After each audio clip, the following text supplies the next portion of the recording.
इतिहास के पन्नों से खंगाल कर लाए हैं लुप्त हो रही धरोहरें। जेके अपडेट की खास सीरीज हर रविवार सुबह 8 बजे जम्मू कश्मीर की विरासत।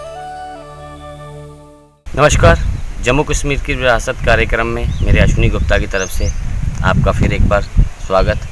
आज हम आपको एक बार फिर से लेके आए हैं पुरमंडल उस ऐतिहासिक धरती पर यहाँ पर बहुत कुछ छुपा हुआ है। आज हम आपको ले चलेंगे यहाँ पर स्थित पांडव गुफा पांडवों द्वारा तैयार की गई और उसके अंदर भगवान शिव को विराजमान किया गया, स्थापित किया गया। इस गुफा को लेकर क्या महत्व है, चलिए हम आपको दिखाते हैं। जम्मू शहर से करीब 40 किलोमीटर उत्तर पूर्व दिशा की ओर प्रसिद्ध तीर्थ स्थल है पुरमंडल, जो आमतौर पर धार्मिक पर्यटन के लिए प्रसिद्ध है। परंतु जब तक यात्रीगण शिव मंदिर परिसर से 400 मीटर की दूरी पर उत्तर दिशा में देविका तल पर 700 फुट ऊंचे रेतीले पहाड़ के मध्य में बनी गुफाओं के दर्शन न करें, यात्रा को अधूरा ही समझा जाता है। यहाँ उमापति महादेव मंदिर में दर्शन तथा जलाभिषेक के उपरांत यात्री अक्सर इन गुफाओं को देखने आते हैं।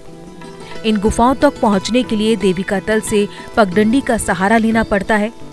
ऊपर पहुँचते ही ठंडक सी महसूस होती है और शरीर में ताजगी आ जाती है। सारी की सारी थकान आंख झपकते ही दूर हो जाती है। आजकल लोग इन गुफाओं को पांडव गुफा के नाम से जानते हैं, परंतु इस अद्भुत धरोहर को पांडव काल से जोड़ना उचित नहीं लगता, क्योंकि पांडव ना ही कभी पुरमंडल आए और ना ही ऐसा कोई उल्लेख किसी धार्मिक ग्रंथ में मिलता है।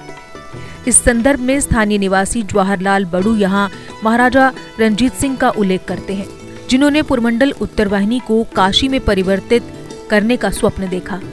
कहते हैं कि उनके दरबार में देश की चारों दिशाओं से लाए गए 100 विद्वान पंडित थे, जिन्होंने पुरमंडल से लेकर उत्तर वाहिनी तक देविका तट पर स्थित स्थानों का नामकरण भारत के प्रसिद्ध तीर्थ स्थानों के नाम पर करवाया, जैसे काशी विश्वनाथ जी, रामेश्वर जी, भूतेश्वर जी इत्यादि। यही कारण है कि स्थान के शांत वातावरण तथा ठंडक को ध्यान में रखते हुए इस वनस्थली का नाम ठंडी काशी रखा गया। पुरमंडल में सैकड़ों की संख्या में हवेलियां तथा मंदिर हैं, जिनकी इस समय पहचान खत्म हो गई है, परंतु कहा यही जाता है कि राजाओं महाराजाओं ने इन हवेलियों का निर्माण यात्रियों के ठहरने के लिए करवाया। इसी प्रकार उस समय के संतों महंतों ने साधु महात्माओं के ठहरने के लिए गुफाओं का निर्माण करवाया। जवाहरलाल बड़ू ने बताया कि बाल्यकाल से उन्हें बताया जाता रहा है कि ये बड़ी गुफा ब्रह्मचारी की गुफा है और दूसरी देविका तट पर पिद्दू बाबा की है। ये लोग कौन थे, कहां से आए और ये निर्माण उन्होंने कब करवाया, कहना बहुत कठिन होगा, परंतु यहाँ एक बात निश्चित तौर पर सिद्ध होती है कि ये साधु महात्माओं के ठहरने के लिए सराय ही बनाई गई थी, अपितु यहाँ किसी भी प्रकार का कोई धार्मिक दृष्टिकोण देखने को नहीं मिलता। इन गुफाओं की निर्माण शैली प्राचीन काल की गुफा निर्माण कला का अद्भुत नमूना है। एक रेतीले पहाड़ में इतनी अंदर जाकर खुदाई करना जान जोखिम में डालने से कम नहीं। ये वनस्थली पुरमंडल निवासी स्वर्गीय शिवचरण दास जी के अधिकार में थी। वे ही यहाँ की देखरेख किया करते थे। उनके बाद उनके बेटे ने कार्यभार संभाला, परंतु रोजी रोटी के अभाव में वे पठानकोट चले गए। शिवचरण जी की एक बेटी जो बुआ लक्ष्मी के नाम से जानी जाती थी, यहाँ साधु महात्माओं की सेवा में अपने जीवन अंत तक कार्य करती रही। दुर्भाग्यवश बुआ लक्ष्मी का देहांत हो गया और यहाँ ऐसे महात्माओं का आना शुरू हो गया, जिन्होंने इस स्थान को धार्मिक रूप देने के साथ साथ अपना अधिकार सिद्ध करना भी शुरू कर दिया और आज यहाँ शिवलिंग के साथ एक धूनी का निर्माण भी कर दिया गया है।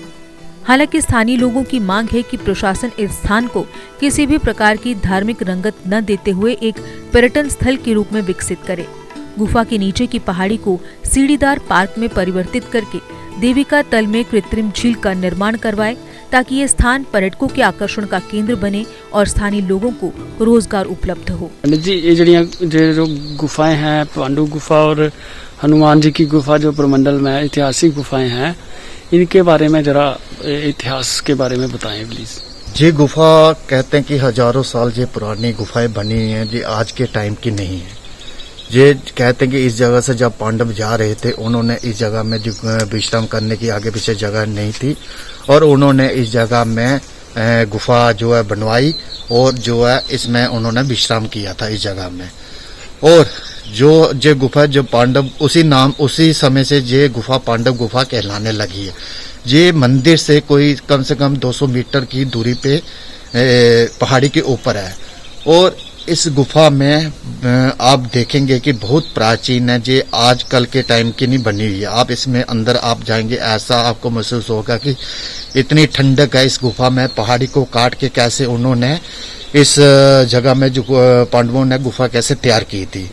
और जो पांडव चले गए उसके बाद जो इस गुफा में साधु महात्मा जो है तप करने लगे। और जो आज भी जो यात्री आते हैं मंदिर में दर्शन करने के बाद इसी गुफा में जो है दर्शन करते हैं। उसके साथ में मैं आपको जो गुफा दिखाता हूँ, ये हनुमान गुफा जी है। और इधर भी जो साधु महात्मा संत महात्मा थे इसी गुफा में जो है अपना तप करते थे और जो है सिद्धि प्राप्त करते थे। और जो इस जगह की ये खासियत है कि इस जगह में इतनी ठंडक है कि आप जैसे इसको ठंडी काशी के नाम से भी जाना जाता है। जैसे उत्तर काशी है, उत्तर काशी है, उसके बाद जहाँ पे जो ठंडी काशी है, जहाँ पे इतनी ठंडक है।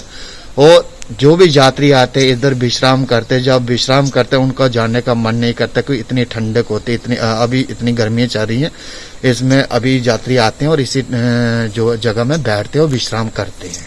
तो हमने आपको दिखाया पांडव गुफा, अंदर से दिखाई किस प्रकार से अंधेरी गुफाएं, बीच में भगवान भोलेनाथ विराजमान। तो जहाँ पर जो साधु महात्मा हैं उन्होंने इसके इतिहास के बारे में बताया। हम लोग बहुत कुछ भूल जाते हैं, हमारी युवा पीढ़ी इन धरोहरों से, इन ऐतिहासिक धरोहरों से अनजान है। मकसद हमारा यही है कि अपने इतिहास से युवा पीढ़ी को जोड़े रखा जा सके, उन्हें बताया जा सके कि कैसे प्राचीन काल की ये हमारी धरोहरें जिनका आज भी ऐतिहासिक महत्व है और लोगों की श्रद्धा व आस्था का केंद्र है। मैं अश्विनी गुप्ता अपने सहयोगी यशपाल शर्मा के साथ जीके अपडेट से। जीके अपडेट रहे हमारे साथ। अगर आप ये वीडियो YouTube पर देख रहे हैं तो हमारे YouTube चैनल को सब्सक्राइब करें और बेल आइकन को क्लिक करें। अगर आप ये वीडियो Facebook पर देख रहे हैं तो हमारा Facebook पेज लाइक जरूर करें। For advertisement please contact 7051091811।